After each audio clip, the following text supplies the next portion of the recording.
नमस्कार, खबरों की खबर में आप सभी का स्वागत है। आपके साथ मैं हूं खुशबू। एक तरफ उत्तर प्रदेश विधानसभा चुनाव से पहले मुख्यमंत्री योगी आदित्यनाथ के विरोधी उन्हें बदनाम करने में लगे हैं। कभी किसान आंदोलन के नाम पर, कभी बुजुर्ग की पिटाई के नाम पर, कभी शीर्ष नेतृत्व की नाराजगी के नाम पर, तो कभी कोरोना के नाम पर। तो दूसरी तरफ योगी ने भी ये ठान रखा है कि कुत्ते कितना भी भौंके, उन्हें अपना काम करते जाना है। जब किसी व्यक्ति के दुश्मन उसके पीछे हाथ धोकर पड़ जाते हैं तो वो व्यक्ति रुकता नहीं है, बल्कि अपने लक्ष्य तक और जल्दी पहुंचता है। ऐसा इसलिए क्योंकि उसकी स्पीड बढ़ जाती है। ठीक उसी तरह सीएम योगी के शत्रु जितना उनके पीछे भागेंगे, योगी जी उनके खिलाफ अपनी तलवार की धार को और तेज करते जाएंगे और उनका विनाश कर यूपी में होने वाले विधानसभा चुनावों में एक बार फिर से करिश्माई प्रदर्शन करेंगे। इसी कड़ी में योगी सरकार ने एक और बड़ा कदम उठाया है। वैश्विक महामारी कोरोना वायरस संक्रमण काल में अनाथ होने वाले बच्चों का भविष्य संवारने को उत्तर प्रदेश की योगी आदित्यनाथ सरकार ने गुरुवार को एक नई शुरुआत की।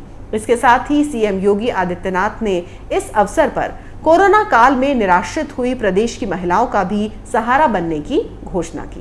राज्यपाल आनंदीबेन पटेल और मुख्यमंत्री योगी आदित्यनाथ ने लोक भवन में गुरुवार को कोरोना काल में अनाथ हुए बच्चों के लिए उत्तर प्रदेश मुख्यमंत्री बाल सेवा योजना का शुभारंभ किया।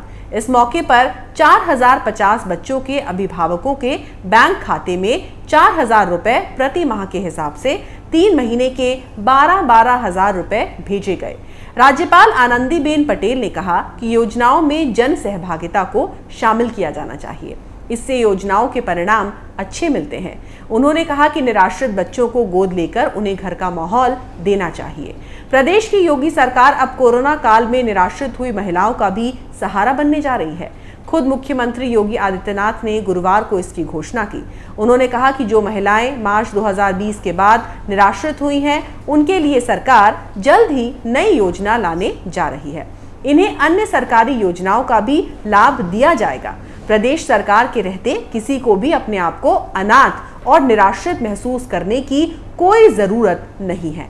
मुख्यमंत्री ने कहा कि कोरोना के अलावा दूसरी बीमारियों से भी जो बच्चे अनाथ हुए हैं, उन्हें भी योजना में शामिल किया जाएगा। लोक भवन में राज्यपाल आनंदीबेन पटेल के साथ सीएम योगी आदित्यनाथ ने पहले चरण में प्रदेश भर से 4050 बच्चों को आर्थिक सहायता दी।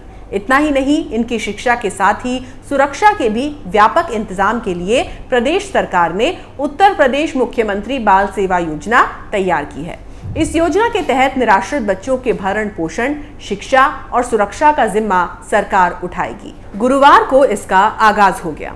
18 वर्ष तक की आयु के निराश्रित बच्चों के अभिभावकों को 4-4 हजार रुपए की पहली 3 किस्त प्रदान की गई। लखनऊ के साथ ही सभी 75 जिलों में कार्यक्रम का सीधा प्रसारण भी किया गया। सभी जिलों में इस योजना से जुड़े आयोजन संपन्न हो गए। लोक भवन में इस अवसर पर सीएम योगी आदित्यनाथ ने कहा कि हम सभी जानते हैं कि पूरी दुनिया बीते 17 महीनों से इस सदी की सबसे बड़ी महामारी कोरोना से जूझ रही है।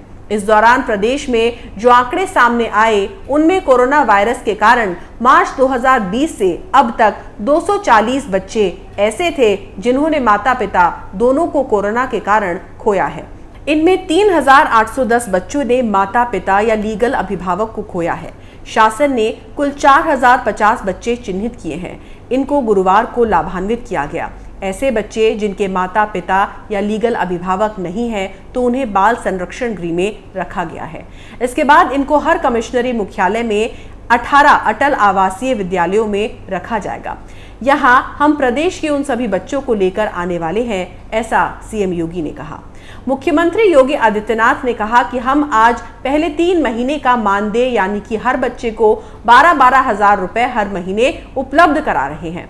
8 साल की उम्र तक राज्य सरकार उनके लालन पालन की व्यवस्था करेगी। मुख्यमंत्री ने कहा कि इतना ही नहीं, मार्च 2020 के बाद भी अगर कोई महिला निराश्रित हुई है और पति या अपने लीगल गार्डियन को उसने खोया है, तो उस महिला को भी हम एक नई स्कीम के साथ जोड़कर शासन की योजनाओं से लाभान्वित कर सकेंगे। इसके लिए राज्य सरकार एक नई स्कीम लेकर आने वाली है। पीएम मोदी के नेतृत्व में भारत इस सदी की सबसे बड़ी महामारी के खिलाफ पूरी प्रतिबद्धता के साथ सफलतापूर्वक मुकाबला कर रहा है।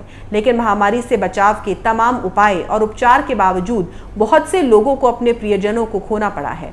हम सब जानते हैं कि पूरी दुनिया पिछले 16 से 17 महीनों से इस सदी की सबसे बड़ी महामारी से जूझ रही है। कोरोना महामारी से बचाव के संबंध में देश के यशस्वी प्रधानमंत्री ने समय समय पर अपने संबोधन के माध्यम से मार्गदर्शन दिया है। कस्तूरबा गांधी आवासीय बालिका विद्यालय युवा लड़कियों की शिक्षा का ख्याल रखेगा। शादी की उम्र में लड़कियों को राज्य सरकार से 1,01,000 रुपया मिलेगा। मुख्यमंत्री ने कहा कि किसी भी कारण निराश्रित हुए बच्चों के लिए प्रदेश के 18 कमिश्नरी में अटल आवासीय विद्यालय निर्माणाधीन है। बच्चों की देखभाल के साथ उनको अत्याधुनिक शिक्षा उपलब्ध कराने और उनकी स्किल डेवलपमेंट को तेज करने के लिए 18 अटल आवासीय विद्यालय प्रारंभ किए जा रहे हैं। पीएम ने खासतौर से उन बच्चों के लिए स्कीम लागू करने को कहा है जिन्होंने कोरोना कालखंड में अपने माता पिता या लीगल अभिभावक को खोया है। मुख्यमंत्री योगी आदित्यनाथ ने कहा कि प्रधानमंत्री नरेंद्र मोदी ने कोरोना वायरस से प्रभावित बच्चों के सहयोग और सशक्तिकरण के लिए पीएम केयर्स फॉर चिल्ड्रन योजना की घोषणा की है। इस बारे में विस्तृत दिशा निर्देश शीघ्र आने वाले हैं। पीएम केयर्स फॉर चिल्ड्रन के सहयोग से भी हम बच्चों को लाभ पहुंचाने की कार्य योजना को आगे बढ़ा पाएंगे। उन्होंने कहा कि निराश्रित बालिकाएं जो शादी योग्य हो चुकी हैं, उन्हें मुख्यमंत्री बाल सेवा योजना के तहत शादी के लिए तय निधि उपलब्ध कराई जाएगी। मुख्यमंत्री ने कहा कि जब मार्च 2020 में प्रदेश में कोरोना का पहला मरीज सामने आया था, तब हमारे पास टेस्ट की क्षमता नहीं थी। हमें जांच के लिए सैंपल पुणे भेजना पड़ा था। आज यही उत्तर प्रदेश 4 लाख टेस्ट प्रतिदिन करने की क्षमता रखता है। प्रदेश में स्वास्थ्य सुविधाओं को बेहतर बनाने के लिए हेल्थ इंफ्रास्ट्रक्चर को मजबूत किया गया, लैब्स बनाई गई हैं। आज चिकित्सा, शिक्षा और स्वास्थ्य विभाग के पास 1.5 लाख से ज्यादा बेड्स हैं। कोरोना संक्रमण की पहली लहर में ही पीएम मोदी ने कई लोगों के लिए मुफ्त राशन, सिलेंडर आदि सहित कई योजनाओं की घोषणा की थी। इसके बाद दूसरी लहर में हर परिवार को प्रधानमंत्री गरीब कल्याण योजना के तहत सुविधाएं मिली। स्वास्थ्य के बुनियादी ढांचे को भी बढ़ाया गया। योगी जी ने एक बार नहीं, बार बार ये सिद्ध किया है कि वो देश में प्रधानमंत्री नरेंद्र मोदी के बाद सबसे हिट हैं। ऑन द स्पॉट फैसला लेने वाले योगी जी अपना हर निर्णय जनहित में लेते हैं। इससे पहले भी कोरोना महामारी के बीच योगी सरकार ने श्रमिकों की समस्या को देखते हुए 5 मई से पिछले साल की तरह ही राशन उपलब्ध कराया। इतना ही नहीं, सीएम योगी ने श्रमिकों को 2 लाख रुपए तक का सुरक्षा बीमा कवर और 5 लाख तक का स्वास्थ्य बीमा योजना मुहैया कराई। इसके साथ ही सीएम योगी ने कोरोना मरीजों के लिए आरएमएल लखनऊ में 100 बेड बढ़वाए और योगी जी ने उत्तर प्रदेश में बढ़ते कोरोना मामलों को देखते हुए ये ऐलान भी किया था कि अगर सरकारी अस्पताल में बेड ना हो तो निजी हॉस्पिटल में मरीज को भेजा जाए। उन्होंने निजी हॉस्पिटल में गरीब आदमियों के उपचार के लिए आयुष्मान योजना के तहत इलाज का भुगतान करवाया। इसके अलावा इस महामारी के दौरान यूपी के मजदूरों को उनके गांव तक सुरक्षित वापस पहुंचाने का जिम्मा भी उठाया। हाल ही में प्रधानमंत्री मोदी ने भी अपने संबोधन में कोरोना की दूसरी लहर के दौरान उत्तर प्रदेश के प्रबंधन की तारीफ की। पीएम मोदी ने कहा कि यूपी की जनसंख्या कई देशों से भी ज्यादा है, फिर भी यहाँ की सरकार, लोगों ने कोरोना की दूसरी लहर को संभाल लिया है।